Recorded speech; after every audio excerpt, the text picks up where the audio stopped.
श्रीमद्भागवत तृतीय स्कंध पंचविंश अध्याय। मैत्रेय उवाच। मुनियंतरे देवहूति स्वभावेषु गुणसुमति तक्षणे पुत्रपाशे जाई कहई शिरे कर देई। देवहूति उवाच।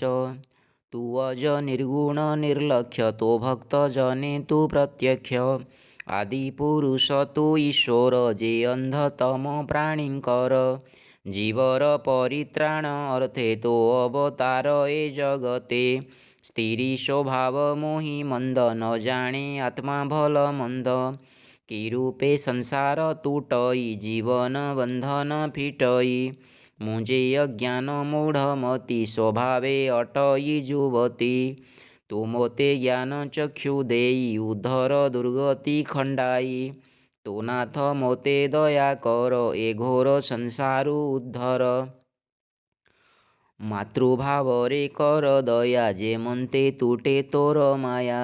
मैत्रेय उवाच। माता वचने हृषिकेश अळप होई हस हस अशेष जीव देहवासी कहन्ति प्रभु ब्रह्मराशि। भगवान कपिल उवाच। शुण जननी कहूँ तोते जे प्रश्न कलु तु हि मोते जाहार चित्ते भक्ति जोग भजई मो चरण जुग तेबे विषये वैराग्य उपजे पूर्वे थिले भाग्य ए आत्मनिष्ठा जोग जान पुरुष मोक्षर कारण भोमात तुम्भे एबे शुण निर्गुण भक्तिर कारण पूर्वे मु ऋषिंकर मध्ये जे जोग कहिलहि साध्ये जेतेण माया घोर वने निस्तार भक्ति कर शणे शुण जननी से लक्षण कहिबा जे भक्ति निर्गुण चित्त संयम व्यतिरेके जोगर सिद्धि नो हे लोके बंध मोक्षर हेतु चित्त ए आत्मज्ञानीक सम्मत जीवर जन्म बंध पाश जे भावे होइब उश्वास विषयारत चित्त जेबे जीवर बद्ध भाव तेबे ईश्वरे देले से ही चित्त बंधनु हुई मुकत मोहि मोहर भावु जात कामादि तेजे जेबे चित्त निर्मल हुईटी जान मणई सुख दुख सम ए रूपे चित्त शुद्ध जेबे जीव ईश्वर एक भावे देखाई प्रकृतिरु भिन्न स्वयं प्रकाश परिपूर्ण प्रकृति बल होए हत ज्ञान वैराग्य भक्ति जात अखिल आत्मा पाद जोगे भजिले दृढ़े भक्ति जोगे एणु से लभे ब्रह्म ज्ञान एतहु पथ नाही आन ए भव जलधि तरंग हरई साधुंकर संग भजई कैवल्य कारणे मन न भ्रमे भव बणे शुण जननी साधु गुण जेयबा साधुंक लक्षण प्राणी विषये आत्मा बत करई त्याग दया चित्त जगत निर्वैर देखे निश्चले रहे आत्मा सुखे निरन्ते गोविंद चरणे स्तुति कीर्तन अनुक्षणे दाराशो जन सुत धन गृह उपेक्षी चले वन सकल कर्म तेजी दृढ़े मो भावे मज्जे अति गाढ़े मो रूप गुण कर्म जेते श्रवण कीर्तन निरते एमंत भाव नित्ये करी ए माया भवु जानती तरी ए रूपे साधुंक चरित समस्त संग विवर्जित एमंत भक्त जन संग करी तु तर ए तरंग भकत जन संग जेबे करई भ्रम खंडे तेबे मोर चरित गुण गाथा एक आनरे करे चिंता शुणी शुणाई अश्रुधारे आनंदे पुलक शरीरे निरते श्रद्धा भक्ति बढ़े भव बंधन पाश छिड़े अशेष जन्म भाग्योदये भकत जने श्रद्धा बहे तहु उपजे रति भक्ति मोहर लीला कर्म चिंती वैराग्य हुई प्रकाश प्रकृति गुण जाई नाश ज्ञान वैराग्य भक्ति बळे सकल समर्पे मोठारे तेबे ए देहे मोते पाई शुण जननी मन देई ମୋ ନାମ ନାବ କରି ଭାବେ ବସି ତରିବୁ ଭକ୍ତି ଭାବେ। ଭକତ ସଙ୍ଗେ ନାବେ ବସି ଏ ସିନ୍ଧୁ ତରଣେ ସାହସୀ। ଯେଣୁ ଭକତ ପ୍ରିୟ ହରି ତା ଭାବେ ଭବ ସିନ୍ଧୁ ତରି। ମୈତ୍ରେୟ ଉବାଚ ଏମନ୍ତେ ପୁତ୍ର ବାକ୍ୟ ଶୁଣି ଆନନ୍ଦେ କର୍ଦମ ଘରଣୀ। ଆନନ୍ଦ ରସେ ହରଷିତ ତକ୍ଷଣେ ହୋଇ କୃତକୃତ୍ୟ। ଆକୁଳେ ପୁତ୍ର ପାଦେ ପଡ଼ି ପୁଣି ପଚାରେ କର ଯୋଡ଼ି। ଦେବହୂତି ଉବାଚ କି ରୂପେ ଭକ୍ତି ଯୋଗ ଜାଣି ଭକତି କି ରୂପେ ପ୍ରମାଣି। ଯେ ଭକ୍ତି ବଳେ ଅନାୟାସେ ଜୀବ ନିର୍ବାଣ ପଦେ ପଶେ। ଯେ ଯୋଗ ମୁଖ୍ୟ ପ୍ରୟୋଜନ ଶୁଣିଲି ତୁମ୍ଭର ବଚନ। ସେ ଯୋଗ କେମନ୍ତ ଅଟଇ କେମନ୍ତ ସାଧନ ତା ହୋଇ। ମୁଁ ସ୍ଥିରି ଅଟେ ମନ୍ଦ ବୁଦ୍ଧି ଦୁର୍ବୋଧ୍ୟ ଯୋଗ ଦୟାନିଧି। ଏଣୁ ମୋ ଚିତ୍ତରେ ସଂଶୟ କହ ହେ ପ୍ରଭୁ ଦୟାମୟ। ମୈତ୍ରେୟ ଉବାଚ ଏମନ୍ତ ମାତା ବାକ୍ୟ ଶୁଣି କପିଳ ବେଶେ ଚକ୍ରପାଣି। କହନ୍ତି ଜନନୀର ଆଗେ ପରମ ଜ୍ଞାନ ସାଂଖ୍ୟ ଯୋଗେ। କପିଳ ଉବାଚ ଶୁଣ ଜନନୀ ବାକ୍ୟ ସାର ଆଗମ ନିଗମ ପ୍ରକାର।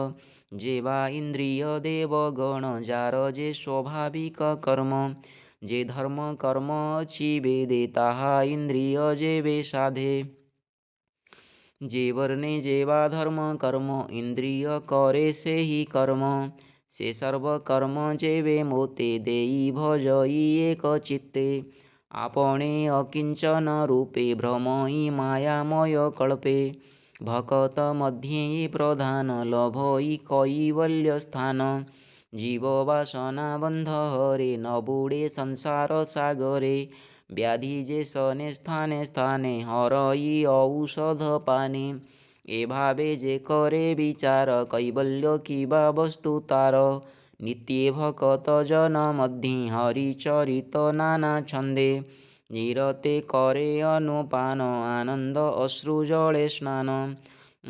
ତାର ସମାନ ଆନ ଜନେ ନ ଦେଖି ଏ ତିନି ଭୁବନେ। ଏମନ୍ତେ ବଞ୍ଚେ ଦୁଃଖ ସୁଖେ ସେ ମୋର ନିଜ ରୂପ ଦେଖେ। ସୁନ୍ଦର ପ୍ରସନ୍ନ ବଦନ ବିକଚ କମଳ ଲୋଚନ। ସର୍ବ ସୁନ୍ଦର ମନୋହର ମୋ ଶ୍ୟାମ ସୁନ୍ଦର ଶରୀର। ମୋର ଅମୃତମୟ ବାଣୀ ତନୁ ରୋମାଞ୍ଚ କରେ ଶୁଣି। ଏ ରୂପ ଛାଡ଼ି ତାର ମନ କୈବଲ୍ୟେ କିବା ପ୍ରୟୋଜନ। ଏ ରୂପ ଦେଖି ଚିତ୍ତ ହରେ କୈବଲ୍ୟ ଲଭେ ଅଭ୍ୟନ୍ତରେ। କଷ୍ଟ ଐଶ୍ୱର୍ଯ୍ୟ ଯାହା ଚିନ୍ତ ଅନନ୍ତ ଅନନ୍ତ ବିଭୂତି। କଷ୍ଟ ଐଶ୍ୱର୍ଯ୍ୟ ଯାହା ଚିନ୍ତି ଅନନ୍ତ ଅନନ୍ତ ବିଭୂତି। ସେ ସର୍ବେ ଖଟନ୍ତି ତା ପାଏ ମୋ ଭକ୍ତ ଜନେ ଦୂର ନୋହେ। ଏଣୁ ଭକତ ରଖେ ହରି କାଳ ନ ପାରେ ଗ୍ରସ୍ତ କରି। ମୁଁ ତାର ପ୍ରିୟ ଆତ୍ମା ସୁତ ସଖା ସୁହୃଦ ଗୁରୁବତ। ତାହାର ଗୁରୁଦେବ ମୁହିଁ ଯେ ମୋତେ ଏ ଭାବେ ଭାବଇ। ତାହାର ଇଷ୍ଟ ବନ୍ଧୁ ମୁହିଁ ଯେ ମୋତେ ସର୍ବ ସମର୍ପଇ। ନାହିଁ ତା ଇହ ପର ଲୋକ ନ ମାନେ ଆତ୍ମା ଦୁଃଖ ସୁଖ। ଏକାନ୍ତ ଭକ୍ତି ବଳେ ମୋତେ ମନ ବଚନେ ନିତ୍ୟ ଚିନ୍ତେ। ସର୍ବ ସମର୍ପି ଅବିରତେ ପଶଇ ମୋର ପାଦ ଗତେ। ମୁଇସ ପୁରୁଷ ପ୍ରଧାନ ମୋ ବିନୁ ବନ୍ଧୁ ନାହିଁ ଆନ। ଦେଖ ମୋହର ମାୟା ଗତେ ଯନ୍ତ୍ରିତ ଅଛନ୍ତି ସମସ୍ତେ। ମୋ ଆଜ୍ଞା କରୁଥାନ୍ତି ନିତ୍ୟେ ନିତ୍ୟେ ଯନ୍ତ୍ରିତ ଭୟ ଚିତ୍ତେ। ଦେଖ ପବନ ମୋର ଡରେ ବହଇ ବାହ୍ୟ ଅଭ୍ୟନ୍ତରେ। ମୋ ଭୟେ ଉଦେ ଦିନକର ମୋ ଡରେ ବର୍ଷେ ସୁନା ଶିର। ମୋ ଭୟେ ଯମ ଦଣ୍ଡ ଧରେ ମୃତ୍ୟୁ ସକଳ ପ୍ରାଣ ହରେ। ମୋ ଡରେ ଯେବା ଯାହା ଭକ୍ଷେ ଅଗ୍ନି ଦହଇ ଅପ୍ରତ୍ୟକ୍ଷେ। ଶଶାଙ୍କ ଦିଶଇ ଆକାଶେ ପ୍ରାଣୀଙ୍କ ମନସେ ଆଶ୍ୱାସେ। ଏମନ୍ତେ ମହାଯୋଗୀ ଜନ ଯନ୍ତ୍ରିତ ମୋହର ବଚନ। ସେବନ୍ତି ମୋହର ଚରଣେ ସଂସାର ପାର ଇଛି ମନେ।